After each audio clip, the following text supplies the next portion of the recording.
هێزên me operasyona xurtkirina ewlekariyê li dij komikên Daişê li Dêra Zorê da dest pêkirin. Hêzên Sûriyaya Demokratîk vê operasyonê bi daxwaza rêsipiyên Dêra Zorê radigihîne.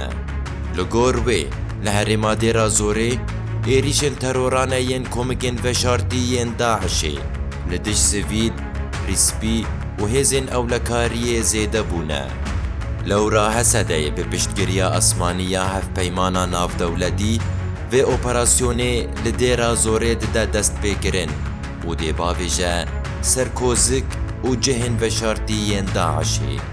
Her wekî Hesedê got ku dê ev operasyon rê li ber egera tevgera Daişê bigire û bide dû sûcdarên ku keysê li bariyê nêşêniyan dikin.